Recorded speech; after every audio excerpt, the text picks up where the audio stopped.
Olá, boa noite. Você vai ver hoje no Segunda Edição. Erva medicinal. Justiça autoriza a família gaúcha a plantar maconha em casa. Lava Jato em Porto Alegre. Polícia Federal fez buscas em empresa investigada por lavagem de dinheiro. Falta um. Segue foragido o mentor do assalto em Porto Xavier. Até agora, 5 envolvidos no ataque a banco foram capturados. No SBT Entrevista, o presidente do Instituto Cultural Floresta, Leonardo Fração, diz que lei de incentivo à segurança deve captar mais de 200 milhões de reais para investimentos nas polícias do Rio Grande do Sul. Cápsula do tempo e da beleza. Caixa enterrada há quase 90 anos deve revelar histórias de uma das mulheres mais bonitas do mundo no século passado. O SBT Rio Grande, Segunda Edição, está no ar.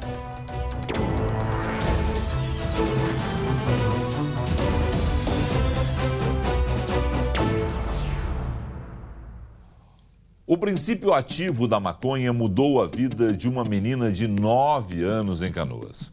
Ela sofre de uma doença rara que causa convulsões. Agora, a família conquistou na justiça o direito de plantar maconha para diminuir os efeitos da enfermidade. Cantar, brincar de casinha ou de bambolê. Que menina não gostaria? A Carol, de até 7 meses atrás, por exemplo, não. Tudo por causa de uma doença rara.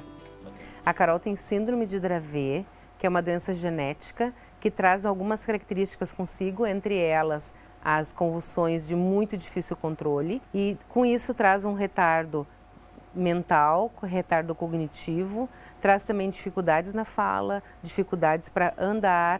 Em 9 anos de vida, foram mais de 50 internações. O remédio importado para combater as convulsões custava R$3 mil por mês.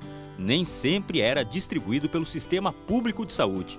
E mesmo assim, não dava o resultado esperado. Foi então que a família descobriu que o tratamento com maconha para fins medicinais poderia ajudar. A partir de novembro do ano passado, 6 gotinhas deste óleo por dia foram suficientes para mudar a vida da Carol. Ela se alimentava somente pela barriguinha e hoje a Carol come tudo pela boca. Toma líquidos que antes ela não podia tomar, né? As convulsões a Carol tinha de cerca de 50, 30 crises epiléticas por dia. Hoje a Carol está mais de 250 dias sem nenhuma crise. Destes papéis veio a última boa notícia: a liberação judicial para que a família produzisse a própria maconha. Algo que vinha sendo tentado desde 2017. É o primeiro caso registrado no Rio Grande do Sul.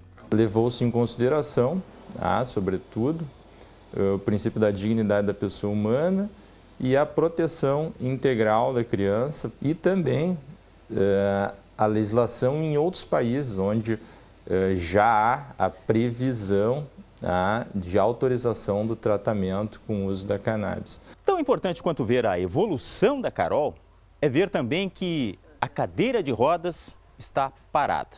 Aliás, ela fica guardada lá no fundo da casa, mas até há pouco tempo era o único meio de locomoção da menina.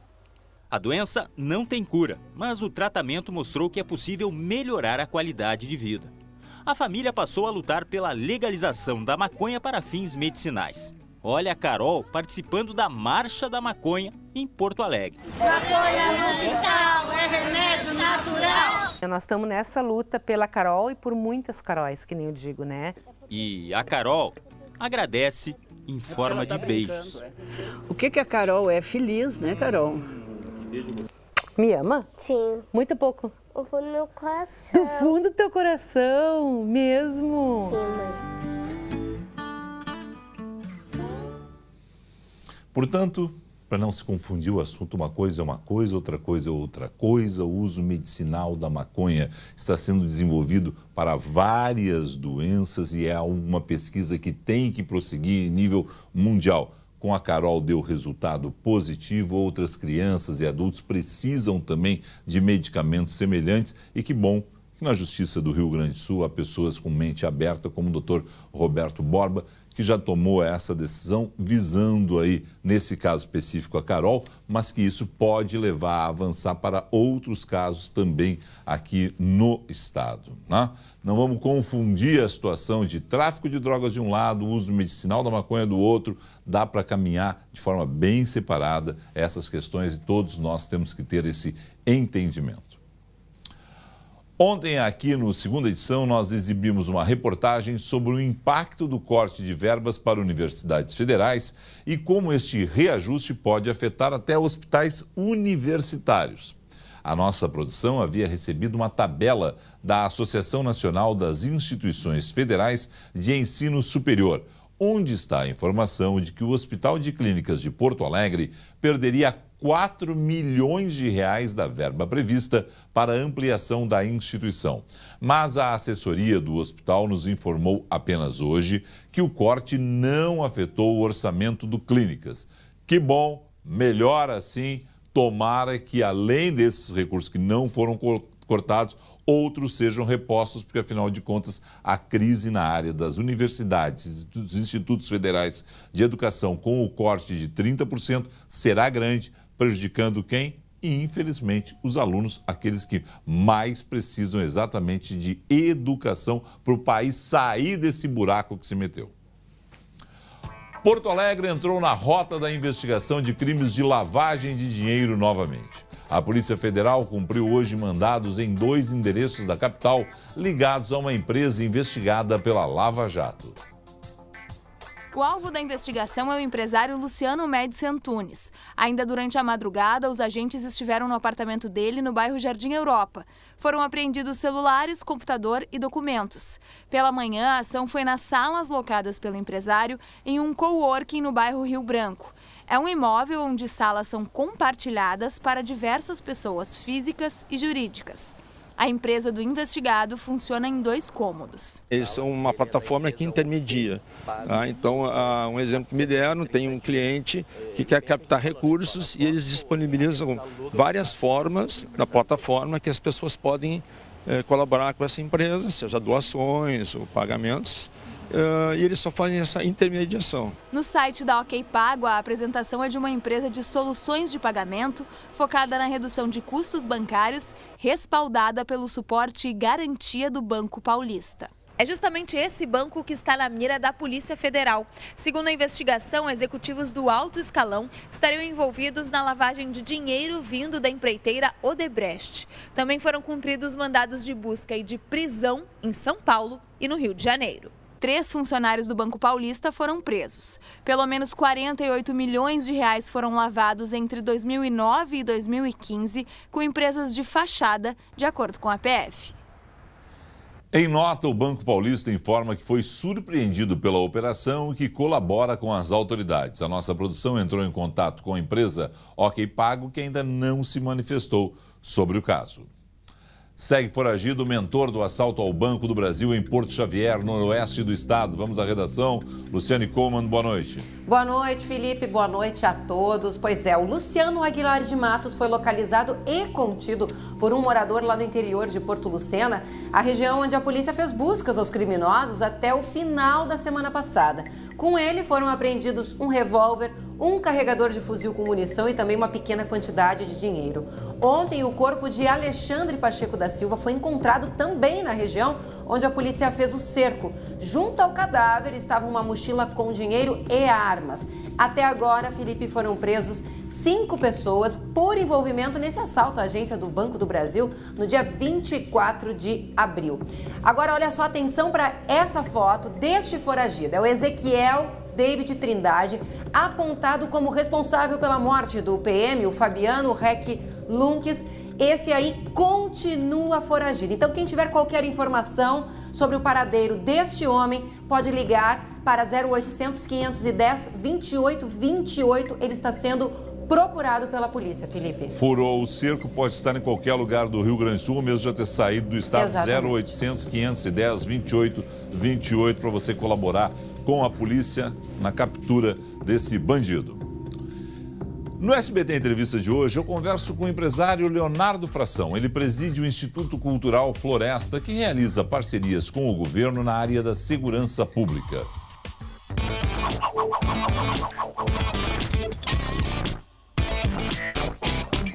Desde 2017, a Segurança Pública do Rio Grande do Sul recebe investimentos da iniciativa privada, realizados pelo Instituto Cultural Floresta. Conosco, presidente do Instituto, Leonardo Fração. Como é que surgiu a ideia da iniciativa privada montar um instituto para tratar da área da segurança pública? A questão toda é que ninguém está feliz, independente de classe social, independente de o que você faz, ninguém está contente com a segurança pública, ninguém estava contente com a segurança pública no Rio Grande do Sul. E parecia muito claro que nem só a iniciativa privada sozinha, nem só o poder público sozinho tinham capacidades de resolver isso.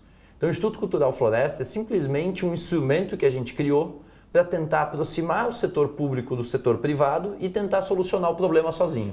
Dá para dizer que o que motivou o início do Instituto Cultural Floresta foi, infelizmente, a morte daquela mãe em frente a uma escola? Sem dúvida nenhuma. Ali foi o ponto, porque teve a queda do secretário de Segurança, que veio a ter a nomeação do Schirmer como novo secretário de Segurança, e a gente encontrou no Schirmer um secretário humilde, competente e aberto para aceitar ajuda privada no trabalho dele. Quanto vocês já investiram da iniciativa privada na segurança pública?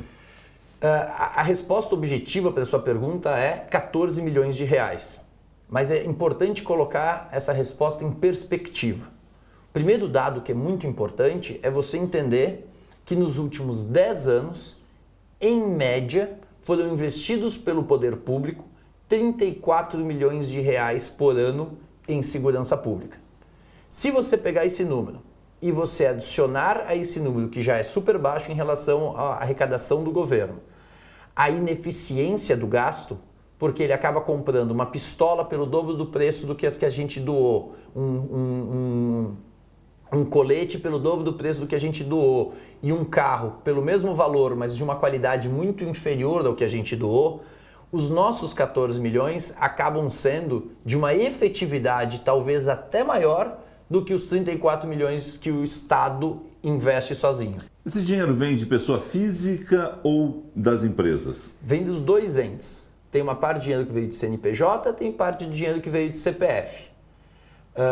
Esse dinheiro todo veio sem nenhum tipo de incentivo fiscal. Isso é importante colocar. Essa primeira fase do projeto foi completamente dinheiro do bolso, sem incentivo fiscal, sem nenhum tipo de benefício, sem nenhum tipo de vantagem por parte dessas pessoas, a não ser a causa de melhorar a segurança pública do Rio Grande do Sul. Qual investimento vocês acreditam que pode chegar? Qual o teto de investimentos da nova lei, com a nova lei? Legalmente, o teto é aproximadamente 360 milhões de reais.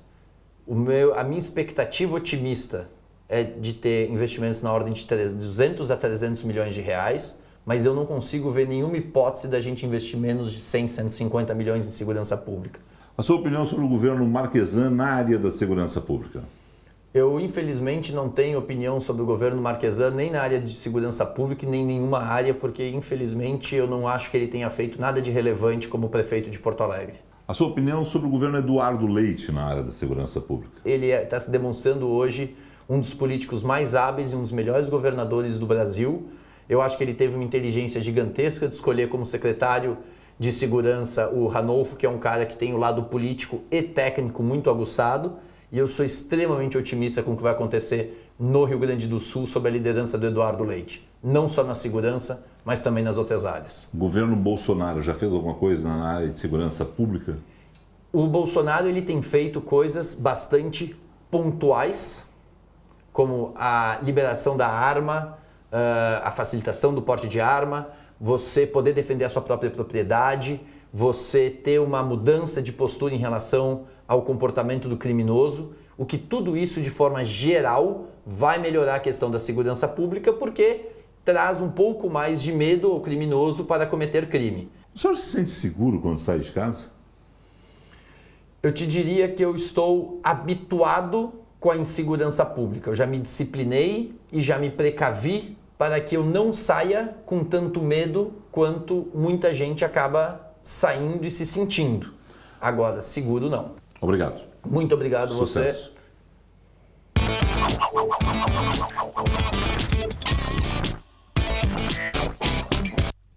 Vamos falar de futebol. O Inter já está de volta a Porto Alegre depois do empate com o River Plate em Buenos Aires. O Colorado encerrou a fase de grupos da Libertadores em primeiro lugar com 14 pontos. 4 a mais que o atual campeão, o River, hein? Com 4 vitórias e 2 empates, justamente contra os argentinos. O grupo se reapresenta nesta quinta-feira às 4h30 da tarde. O próximo compromisso é contra o Cruzeiro no domingo às 4 da tarde no Beira-Rio pelo Brasileirão. Segunda-feira acontece o sorteio das oitavas de final da Libertadores da América. Sorteio esse que pode colocar a dupla Grenal frente a frente na próxima fase. Neste momento, o Grêmio vai empatando em 0-0 com a Universidade Católica do Chile na Arena. O tricolor precisa apenas de um empate para se garantir nas oitavas de final da Libertadores. E atenção, você que tem um carro registrado aqui no Rio Grande do Sul com a placa final 4, 5 ou 6. Maio é o mês do licenciamento do seu veículo. E você sabia que é na webdespachantes.com.br você pode parcelar todos os débitos do seu veículo em até 12 vezes no cartão de crédito? Isso mesmo, em até 12 vezes. Você pode parcelar seu IPVA, licenciamento e até as suas multas. É muito fácil. Consulte os débitos do seu veículo online. Escolha a parcela que cabe no seu bolso e pronto. Você recebe o documento em casa e parcelando com a Web Despachantes, você ainda concorre a R$5.000 pela Loteria da Caixa Federal. A Web Despachantes é um produto da Pimpag. E você, despachante que não faz parte da nossa rede, entre agora mesmo no site e faça o seu cadastro. Regularize agora mesmo o seu veículo neste mês de maio. webdespachantes.com.br. Nesse você pode confiar. A gente volta em instantes com um alerta. Temporais em todo o Rio Grande do Sul estão na previsão do tempo. E ainda vamos contar a história curiosa de uma cápsula do tempo esquecida por quase 40 anos no sul do estado. Em instantes.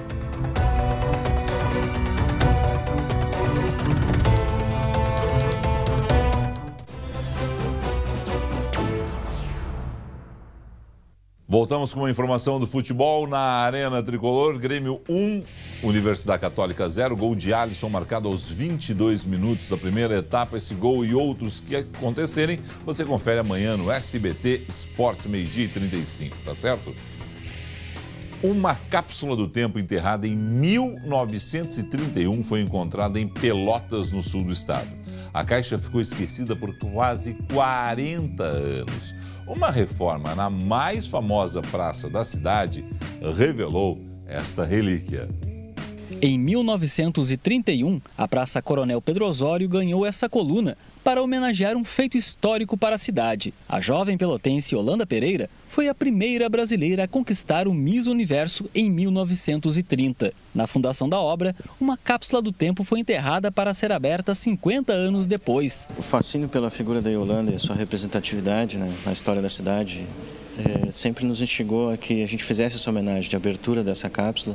Esse material surgiu durante uma pesquisa quando estava sendo redigido o Almanaque do Bicentenário de Pelotas e foi feita toda uma documentação histórica, na verdade, para comprovar que esse material foi colocado ali. Uma verdadeira cápsula do tempo que guarda a memória de quem viveu na região, as expectativas daqueles que sonhavam com a Pelotas do futuro. Esta relíquia agora está sob os cuidados de historiadores e arqueólogos que buscam, com cuidado, abrir a caixa sem prejudicar a mensagem de quem morou na cidade na época. Eu sei que a expectativa está grande, né? Até para descobrir se ainda tem o jornal, se tem a foto dela ali dentro, as moedas. Os especialistas ainda não podem afirmar quando o trabalho de restauração vai ser concluído. A história é espetacular e a gente vai acompanhar, hein, Lu?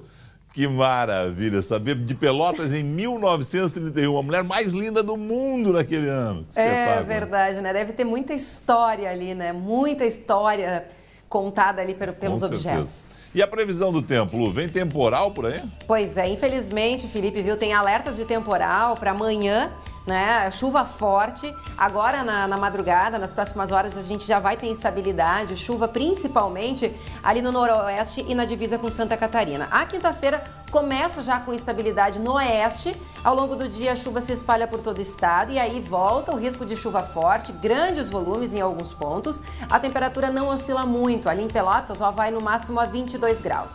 Aqui em Porto Alegre, chuva, máxima de 23.